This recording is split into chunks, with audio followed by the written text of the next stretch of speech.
नमस्कार, आप देख रहे आरा न्यूज। मैं हूं रविशेखर। बुलेटिन में रुक करते हैं खबरों की तरफ। हेमंत सोरेन सरकार फ्लोर टेस्ट में पास हो गई है। विधानसभा में विश्वास मत प्रस्ताव पर करीब 1 घंटे तक चर्चा चली। चर्चा के बाद प्रस्ताव के पक्ष और विपक्ष में मत विभाजन हुआ। फ्लोर टेस्ट में सोरेन सरकार को 45 विधायकों का समर्थन मिला है। वहीं प्रस्ताव के विपक्ष में 0 वोट मिले। दरअसल विपक्ष में मत विभाजन के दौरान वॉकआउट कर दिया। विश्वास मत प्रस्ताव के पास होने के बाद अब सभी की निगाहें कैबिनेट विस्तार पर हैं। साथ ही झारखंड में मंत्रिमंडल का विस्तार भी हुआ। नेता चंपाई सोरेन ने झारखंड मंत्रिमंडल में मंत्री पद की शपथ ली। कांग्रेस नेता डॉक्टर रामेश्वर उमराव ने भी झारखंड मंत्रिमंडल में मंत्री पद की शपथ ली। वहीं विश्वास मत प्रस्ताव पास होने के बाद झारखंड के मुख्यमंत्री हेमंत सोरेन ने कहा कि आज हम लोगों ने विश्वास प्रस्ताव सदन में रखा था, उस पर चर्चा हुई। सीएम सोरेन ने कहा कि सत्ता पक्ष और विपक्ष की स्थिति आपके सामने है। उन्होंने कहा कि संवैधानिक प्रक्रिया का हमने 2019 से लगातार पालन किया। आज फिर से सत्ता पक्ष की एकजुटता और मजबूती का परिचय आप सबको देखने को मिला। हम लोगों ने जो प्रस्ताव सदन में रखा था, उस प्रस्ताव पर चर्चा हुई और सत्ता पक्ष और विपक्ष की गिनती भी आपके सामने है। और मुझे लगता है संवैधानिक प्रक्रियाओं को हम लोगों ने आज 2019 से लगातार अब मजबूती से अपना प्रदर्शन किया है और संविधान का पालन किया है। आज फिर से सत्ता पक्ष के एकजुटता और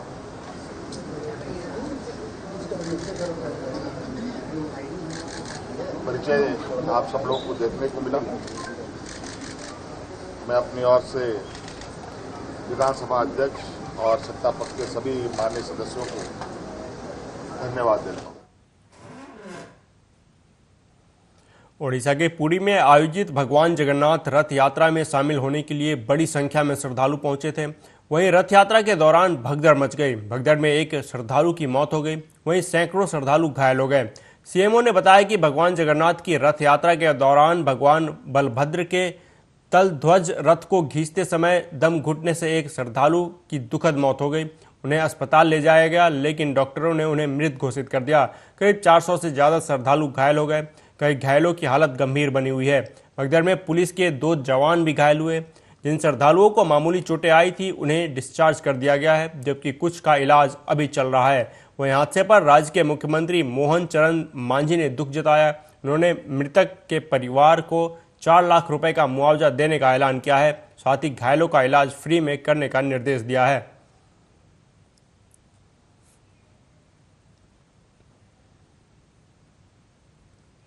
उधर हरियाणा के पंचकुला में सोमवार सुबह भीषण सड़क हादसा हो गया। यहां पिंजौर के नीलटा गांव के पास स्कूली बच्चों से भरी तेज रफ्तार बस पलट गई।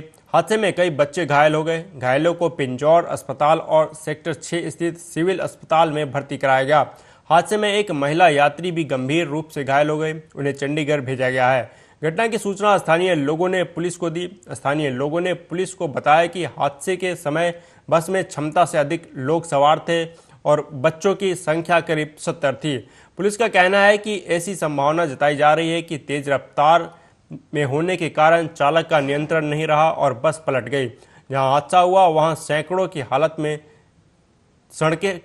की हालत खस्ता है। हादसे के बाद अस्पताल में बच्चों के अभिभावकों ने हंगामा भी किया। फॉर्चुनेट है, स्कूल बस हादसाग्रस्त हुई है। उसमें से पिंजौर एरिया में हमारे पिंजौर के पॉलीक्लिनिक में 46 बच्चे और बड़े मिला के, उसमें 3-4 छोटे हैं, बाकी बच्चे उनका एडमिशन किया गया। उसमें से 22 लोग उन्होंने यहाँ रहकर और उन 22 में से एक एडल्ट फीमेल जो कि वैसे बस से बाहर थी, मतलब बस में नहीं थी, बाहर रोड साइड चल रही थी, उसको शोल्डर की थोड़ा क्रश इंजरी है, तो वो इन्होंने मैनेज करके करना है। बाकी सारे पेशेंट हमारे पास है और इसमें से 3 एडल्ट है, बाकी सारे बच्चे हैं। और बच्चों को हमने इन्वेस्टिगेट कर लिया है, ब्रेक भी लिया है। 1-2 बच्चों को थोड़ा सा हमें एडमिट करके अभी ट्रीटमेंट की जरूरत है। जैसे को हमें काफी मात्रा पे सवारियां सवार थी, स्कूली बच्चे भी थे जो वहाँ ढगरू में स्कूल है वहाँ जाते हैं। और जो ये बस है ये पलटी है मोड़ पे। अब इसके कारण क्या रहे हैं उसकी जांच जो है वो पुलिस कर रही है। कारण अभी तो मेन जो हमारा फोकस है रेस्क्यू पे था। अभी रात की खबर ये है कि सारे बच्चे जितने हैं सारे स्टेबल हैं, किसी को ज़्यादा या सेकंडरी इंजरी नहीं है जो क्रिटिकल हो। हमारे यहाँ पे सिविल अस्पताल के अंदर ही लगभग 30 बच्चे लाए जा चुके हैं, बाकी पिंजौर में ही ऑब्जर्वेशन में है। इसके अलावा 4 एडल्ट भी यहाँ लाए गए थे सिविल हॉस्पिटल में, जिनमें एक महिला है 60 साल की जिनकी बाजू में क्रश इंजरी, उनको पीजीआई चंडीगढ़ रेफर किया गया है। इसके अतिरिक्त एक मरीज और है जिनके लीवर में थोड़ी सी चोट है और थोड़ी हल्की ब्लीडिंग हो रही है, उनको अभी आईसीयू शिफ्ट कर रहे हैं। इसके अतिरिक्त जितने मरीज हैं जितने भी दुर्घटना में थे, बच्चे बस पे या बड़े भी थे, वो अभी स्टेबल हैं। आगे पुलिस अपनी जांच कर रही है कि क्या कारण रहे और किसकी गलती है। उत्तराखंड के मुख्यमंत्री पुष्कर सिंह धामी ने गोपेश्वर चमोली से वीडियो कॉन्फ्रेंसिंग के माध्यम से कुमाऊं कमिश्नर चंपावत, उधम सिंह नगर और पिथौरागढ़ के जिलाधिकारियों और अन्य संबंधित अधिकारियों के साथ क्षेत्र में हुई अतिवृष्टि, इससे हुई क्षति और राहत एवं बचाव कार्यों के संबंध में समीक्षा बैठक की। इस दौरान मुख्यमंत्री ने अधिकारियों को राहत एवं बचाव कार्यों में तेजी लाने, विभागों को आपसी समन्वय से कार्य करने और हर संभावित स्थिति के लिए तैयार रहने के निर्देश दिए। मुख्यमंत्री धामी ने कहा कि कल रात भारी बारिश हुई और पिछले 2 से 3 दिनों से भारी बारिश होने के कारण कई क्षेत्र जलमग्न हो गए हैं। वहां के सभी अधिकारियों से मैंने बात की और वर्चुअल माध्यम से जानकारी ली है। सभी अधिकारियों से कहा गया है कि इस समय सभी लोगों की जान माल की रक्षा सबसे आवश्यक है।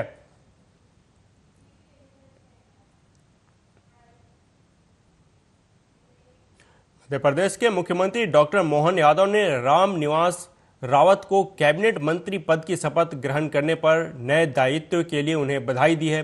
मुख्यमंत्री डॉक्टर यादव ने कहा कि मंत्रिमंडल में नए सदस्य का आगमन हुआ है। उन्होंने कहा कि रावत सार्वजनिक जीवन में लंबे समय से सक्रिय रहे हैं। वो चंबल अंचल के सयोपुर जैसे विकास की संभावना वाले जिले को प्रभावी प्रतिनिधित्व प्रदान कर रहे हैं। कैबिनेट मंत्री होने के नाते उनके अनुभव का लाभ पूरे मंत्रिमंडल और सभी प्रदेशवासियों को मिलेगा। मुख्यमंत्री डॉक्टर यादव ने राजभवन में राम निवास रावत के शपथ ग्रहण कार्यक्रम के बाद मीडिया से चर्चा के दौरान ये बातें कही।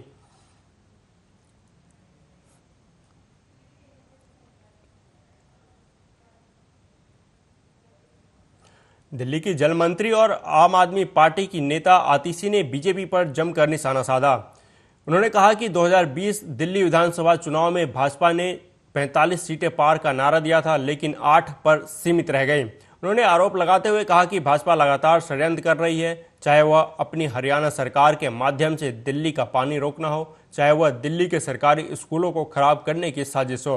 आतिशी ने कहा कि मैं आज आपको पूरे विश्वास के साथ कह रही हूं कि अगर भाजपा को 2025 दिल्ली विधानसभा में एक भी सीट आ गई तो यह उनके लिए बहुत बड़ी बात होगी। सुनिए उन्होंने क्या कुछ कहा। केंद्र सरकार द्वारा अपॉइंटेड चीफ सेक्रेटरी ने ये लिखित में दिया है कि टीचर्स की ट्रांसफर, पोस्टिंग और सारे सर्विस मैटर्स सिर्फ और सिर्फ केंद्र सरकार के अधिकार क्षेत्र में आते हैं और केंद्र सरकार के नुमाइंदे एलजी साहब के अधिकार क्षेत्र में आते हैं। तो ये बिल्कुल साफ है कि ये भारतीय जनता पार्टी का षड्यंत्र था, लेकिन जब उन्हें समझ में आया कि षड्यंत्र के खिलाफ आम आदमी पार्टी लड़ती रहेगी, तो वो अपने घड़ियालू आंसू बहाने के लिए एलजी साहब के पास गए और उसके बाद बाहर आके झूठ बोल रहे हैं, जबकि सारे कागजात उनके ही अपॉइंटेड अफसरों द्वारा लिखित कागजात ये दिखा रहे हैं कि ट्रांसफर पोस्टिंग केंद्र सरकार द्वारा की गई, उनके एलजी साहब द्वारा की गई और एलजी साहब के आदेश द्वारा की गई। मैं तो उनसे ये भी पूछूंगी, अगर एलजी साहब के पास पावर नहीं थी ट्रांसफर की और हमारे पास पावर थी, तो एलजी साहब ने ट्रांसफर ऑर्डर वापस लेने का आदेश कैसे दे दिया? उसकी पावर उनके पास कहां से आ गई? देखिए, जो सच्चाई होती है ना, उसमें बहुत ताकत होती है। सच्चाई आखिरकार पूरे देश के सामने, पूरी दुनिया के सामने आ ही जाती है। और भारतीय जनता पार्टी का ये षड्यंत्र, दिल्ली के सरकारी स्कूलों को तबाह करने का षड्यंत्र, आज देश के सामने आ गया। भारतीय जनता पार्टी ने एक मिशन किया था 2015। उस मिशन का सक्सेस रेट था 3 आउट ऑफ 70। जनसुराज के सूत्रधार प्रशांत किशोर ने आरजेडी पर हमला करते हुए कहा कि आज बिहार में एक दल के लोग हैं जो बालू माफिया का काम कर रहे हैं। पूरे राज्य को इन्होंने बालू के अवैध खनन का केंद्र बना दिया। प्रशांत किशोर ने तेजस्वी यादव पर तंज कसते हुए कहा कि तेजस्वी यादव कहते हैं कि मुझे क्रिमिनल और क्राइम से लगाव नहीं है। मतलब तो यही हुआ कि बाघ ये कहे कि उसे मांस से लगाव नहीं है। उन्होंने कहा कि आज इस देश में आरजेडी से ज़्यादा क्रिमिनल और क्राइम करने वाले लोग किसी पार्टी में नहीं है। बिहार में जितना आदमी है सब अनपढ़ आदमी है। हम लोग बिहार के नहीं हैं, हम बिहार के सरकारी स्कूल से नहीं पढ़े हैं, हम अंग्रेजी नहीं बोल रहे हैं, हम फ्रेंच नहीं बोल रहे हैं, भोजपुरी हमसे बढ़िया बोलेगा वो लोग। नीतीश कुमार, ये तेजस्वी यादव हमसे बढ़िया भोजपुरी बोलेगा, लेकिन उसको ना भोजपुरी बोलने आता है ना उसको अंग्रेजी बोलने आता है। वो कभी जीवन में कुछ ना पढ़ा ना कुछ समझा, क्या बोलेगा? वो खाली बकवास करेगा खड़ा होकर, किसी विषय का ज्ञान है नहीं। दूसरे पर खाली ये कभी जाति के नाम पर, कभी धर्म के नाम पर, कभी भाजपा आ रहा। आप पूछ रहे रोजगार नहीं है तो कहता है भाजपा को रोको। आप पूछ रहे भैया शराब माफिया, बालू माफिया क्यों है, तो कह रहा है जातीय जनगणना कराओ। अरे कराओ भाई जातीय जनगणना, पहले ये ना बताओ कि शराब माफिया और बालू माफिया से जुड़े हुए लोग, पत्रकार बंधु आप लोग बैठे हुए हैं, कौन लोग हैं? आप नहीं जानते कि राज्य के स्तर पर बालू माफिया कौन है? एक दल के सारे लोग हैं जो बालू माफिया का यहाँ काम कर रहे हैं, सबको मालूम है। ऐसे ही चल रहा है बालू माफिया।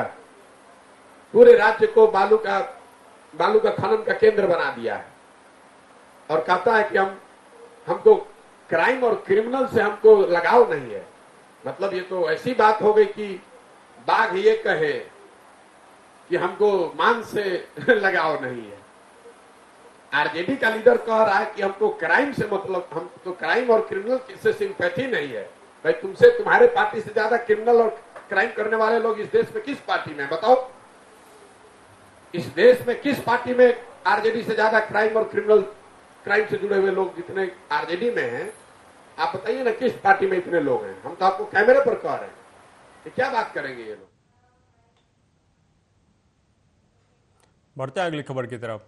आजाद समाज पार्टी के मुखिया और नगीना लोकसभा से सांसद चंद्रशेखर सोमवार को अलीगढ़ के घास की मंडी पहुंचे, जहां उन्होंने मॉब लिंचिंग में मारे गए औरंगजेब के परिवार से मुलाकात किया। इस दौरान चंद्रशेखर ने कहा कि उत्तर प्रदेश में कानून व्यवस्था सत्ता के चौखट पर दम तोड़ रही है। अलीगढ़ में मॉब लिंचिंग के तहत औरंगजेब की हत्या हुई, उसका वीडियो भी सामने आया। उसको न्याय देने के बजाय पीड़ित पक्ष के खिलाफ मुकदमा दर्ज कर दिया गया। उन्होंने कहा कि एसएसपी से मांग की है कि वह घटना को दोबारा चेक करे। हो सकता है चंद्रशेखर आजाद भी वहां हो। सत्ता की नज़रों में चंद्रशेखर आजाद नजर आए तो एक मुकदमा उसके खिलाफ भी कर दें। चंद्रशेखर ने कहा कि अगर न्याय नहीं दे सकते और तो वर्दी की गरिमा को नहीं बचा सकते तो कुर्सी पर बैठने का कोई अधिकार नहीं है। वहीं औरंगजेब के परिवार से मिलने के बाद आजाद समाज पार्टी के सांसद चंद्रशेखर हाथरस सत्संग कांड में मारे गए परिवार से मिलने के लिए पिलखाना पहुंचे। बार मैंने उसको साबित भी किया है कि उत्तर प्रदेश में कानून व्यवस्था सत्ता की चौखटों पे दम तोड़ चुकी है।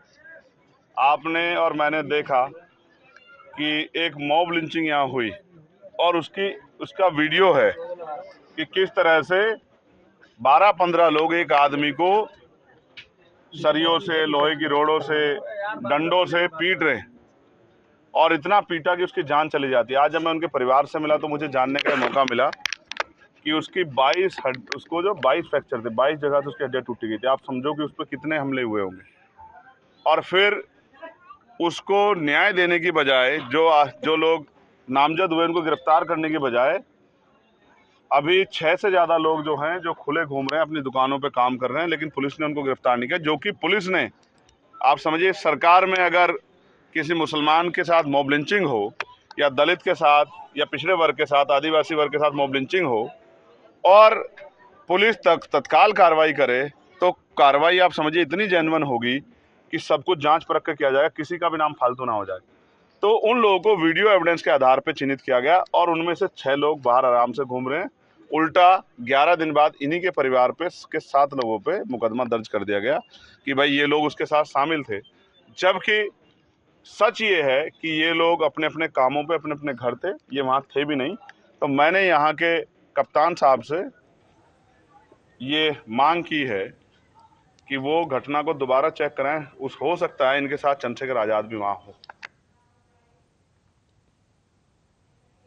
रायबरेली नगर पालिका अध्यक्ष शत्रुघ्न सोनकर का एक ऑडियो वायरल हो रहा है। मामला शहर के गोरा बाजार मोहल्ले का है, जहां राहुल गांधी देर रात भूमऊ गेस्ट हाउस पहुंचेंगे। गेस्ट हाउस जाने वाले मार्ग पर लीकेज होने के कारण सड़क खराब हो गई थी, जिसके लिए लोक निर्माण विभाग के अधिशासी अभियंता प्रांतीय खंड महिपाल सिंह नगर पालिका को एक पत्र भी लिखा था। पत्र को संज्ञान में लेकर ईओ नगर पालिका स्वर्ण सिंह पूरी रात नगर पालिका टीम के साथ लीकेज ठीक करा रहे थे, लेकिन नगर पालिका अध्यक्ष शत्रुघ्न सोनकर काम बंद कराने के लिए दबाव बना रहे थे, जिसका ऑडियो सोशल मीडिया पर वायरल हो गया। जबकि ईओ का कहना है कि लाइन में लीकेज होने का कारण गेस्ट हाउस जाने वाली सड़क में 10 फीट गहरा गड्ढा है। अगर वो जल्द से ठीक न कराया गया तो कोई बड़ी दुर्घटना हो सकती है। हालांकि आर्या न्यूज इस वायरल ऑडियो की पुष्टि नहीं करता है।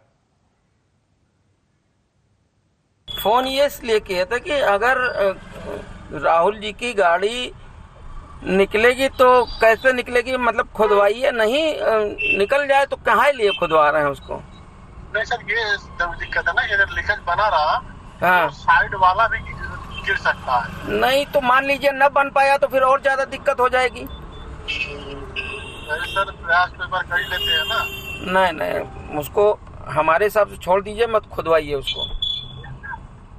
आप आके एक मौके पे देखिए सर, खुदवा नहीं रहे हैं ये तो, आप आइए एक बार देख लीजिएगा। नहीं, हमारे कहने का मतलब जो है उसको उसी तरह रहने दे, खुदवाइए नहीं। मान लीजिए न रात में बन पाए सर, नया नहीं खुदवा रहे हैं। फिर क्या करें? जो गड्ढा खुदा हुआ ऑलरेडी, जिसमें मिट्टी है उसी को निकलवा के उसको दिखवा रहे हैं कहाँ से निकल गया। ब्लॉक करा दीजिए इधर, सुनो इधर से उधर का ब्लॉक करा दीजिए उसको मत। अब इस समय रात में काम हो नहीं पाएगा, इधर से उधर ब्लॉक करा दीजिए, इंडिकेटर लगवा दीजिए ना। वो लगा हुआ है सर, वो भी लगा हुआ है। तो फिर उसके बाद क्या है, मतलब आधा सुनिए सर, आधा रास्ता इन्होंने खोदा है। राहुल जी की गाड़ी निकल जाए उसके बाद उस पर अपना बोर्ड लगा दीजिए, बैरियर लगा दीजिए। इस समय दिन में रात में काम नहीं हो पाएगा, समझ रहे ना। मौके पे आएंगे तब आपको समझ में आएगा, नया नहीं कुछ खोद रहे हैं। चलिए आपको जो कराना है कराइए, क्या करना है। बढ़ते हैं अगली खबर की तरफ। मध्य प्रदेश के बालाघाट जिले के हट्टा थाना अंतर्गत ग्राम कोठिया टोला के जंगल में पुलिस और नक्सलियों के बीच मुठभेड़ में 14 लाख के इनामी नक्सली विकास उर्फ सोहन ढेर हो गया। मृतक नक्सली छत्तीसगढ़ के बस्तर का रहने वाला था और केवी डिवीजन का एसीएम था। एसपी समीर सौरभ ने नक्सली के मारे जाने की पुष्टि की है।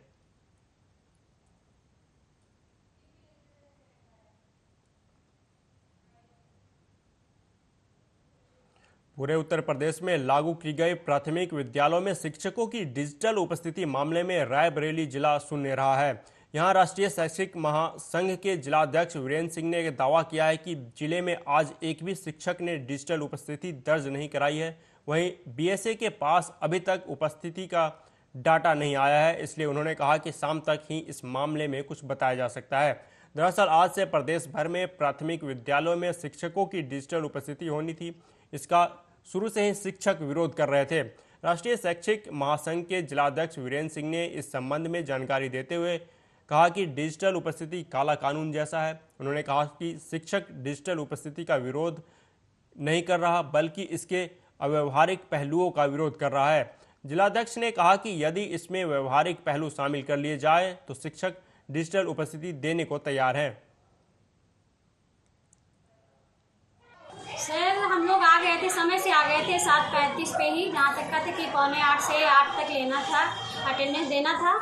लेकिन हम लोग जब ऐप खोल रहे थे तो ऐप खुल ही नहीं रहा था। हमारे सर छुट्टी पे हैं, उनका भी टैबलेट यहीं रखा था, दोनों टैबलेट बार बार कर रहे थे लेकिन दोनों खुल नहीं रहा था, हम लोग दे नहीं पाए। बात बहुत कोशिश करते रहे, उसके बाद हम लोगों ने पूरे सेल्फी लेकर के बीओ ग्रुप पे फोटो डाल दिया। बेसिक शिक्षा के स्कूलों में ऑनलाइन उपस्थिति का जो काला कानून विभाग द्वारा थोपा जा रहा था, संगठन को प्राप्त जानकारी के अनुसार जनपद रायबरेली में आज एक भी हमारे शिक्षक साथी ने ऑनलाइन उपस्थिति नहीं दी है। हम ऑनलाइन उपस्थिति के विरोधी नहीं हैं, किंतु हमारी कुछ जायज मांगे हैं, उनको अगर शासन मान ले तो हम ऑनलाइन उपस्थिति देने के लिए तैयार हैं। प्रमुख मांगों में हमको हाफ डे लीव दे दिया जाए, हमको कम से कम 30 EL दे दी जाए, अवकाश के दिनों में कार्य के बदले हमें प्रतिकर अवकाश दे दिया जाए, हमें सर्वर क्रैश हो जाए या कोई नेटवर्क की दिक्कत आती है तो उसके लिए भी एक लिखा पढ़ी में वैकल्पिक हमको उपस्थिति देने की व्यवस्था दे दी जाए। और हमारा प्रधानाध्यापक, इंचार्ज प्रधानाध्यापक जो MDM जैसा महत्वपूर्ण कार्य संपादित कर रहा है, उसके लिए भी कम से कम कुछ समय की अगर छूट दे दी जाए तो हमारा शिक्षक निश्चित रूप से ऑनलाइन उपस्थिति देने में उसको कोई गुरेज नहीं होगा, कोई दिक्कत नहीं होगी। हम हर तरीके से तैयार हैं। लगातार हो रही बारिश का असर गोरखपुर में बहने वाली नदियों के जलस्तर पर दिखने लगा है। रविवार को स्थिर रहने वाली राप्ती नदी का जलस्तर अचानक 79 सेंटीमीटर बढ़ गया। इससे इसके तटवर्ती क्षेत्रों में बाढ़ की स्थिति पैदा होने लगी है। अनुमान लगाया जा रहा है कि इसी तरह से पानी बढ़ा तो बाढ़ जल्द आ सकती है। इसके अलावा गोरा का जलस्तर 60 सेंटीमीटर जबकि रोहिन का पानी 32 सेंटीमीटर बढ़ा है। वहीं घाघरा के बढ़ने की रफ्तार कम हो गई है, 24 घंटे में उसका पानी मात्र 24 सेंटीमीटर बढ़ा है। वहीं वाल्मीकि नगर बैराज से 2,80,000 क्यूसेक पानी गंडक नदी में छोड़ा गया है। मैदानी क्षेत्रों में लगातार हो रही बारिश का असर सबसे अधिक राप्ती नदी में देखा जा रहा है। राप्ती नदी का पानी 24 घंटे में 79 सेंटीमीटर बढ़ गया है। इससे यह अनुमान लगाया जा रहा है कि राप्ती नदी के क्षेत्र वाले भाग में नेपाल की पहाड़ियों पर भी बारिश हुआ है। जैसे यहाँ तो हर साल बाढ़ का पानी आता है, पूरा गांव मैरून हो जाता है, पूरा गांव डूब जाता है। गांव के सारे लोग नाव के सहारे से बंधे पर आते हैं, बंधे पर अपनी झोपड़ी वोपड़ी डाल कर रहते हैं। और बहुत बड़ा स्थिति ये है कि हर साल बाढ़ आती है, हर साल बाढ़ आती है। हम माननीय मुख्यमंत्री जी से अनुरोध कर रहे हैं, जैसे कला नौसड़ बाघागाड़ा पिपरी को रिंग बांध दे दिया गया, वैसे शेरगढ़ बहरामपुर हरैया का कुछ हिस्सा, एकदंगा का कुछ हिस्सा अगर रिंग बांध दे दिया जाए तो ये भी बाढ़ मुक्त हो जाएगा हमारा। अगली खबर बिजनौर से है, जहां घर में बेड पर सो रहे 2 सगे भाइयों को अचानक सांप ने डस लिया। रात में ही एक भाई की तबीयत बिगड़ने लगी तो तत्काल उसे डॉक्टर को दिखाया गया, जहां डॉक्टर ने बिना जांच किए उसका उपचार शुरू कर दिया। लापरवाही में इलाज के दौरान एक भाई की मौत हो गई, जबकि दूसरा भाई भी जिंदगी और मौत से जंग लड़ रहा है। घटना से मृतक के परिवार में कोहराम मचा हुआ है। बताया जा रहा है कि सांप के काटने के बाद जिसान नाम के एक युवक की तबीयत बिगड़ने लगी, जबकि दूसरा भाई सोता रहा। हालत बिगड़ने पर जिसान को एक निजी डॉक्टर के यहां दिखाया गया, जहां बिना जांच किए ही अस्पताल स्टाफ ने उपचार शुरू कर दिया। तबीयत और ज़्यादा बिगड़ने पर उसको बिजनौर जिला अस्पताल रेफर कर दिया गया। जांच करने पर पता चला कि दोनों भाइयों को किसी जहरीले सांप ने काट लिया है। वहीं जिसान नाम के एक युवक की उपचार के दौरान मौत हो गई, जबकि दूसरा भाई रिहान भी जिंदगी और मौत से जंग लड़ रहा है।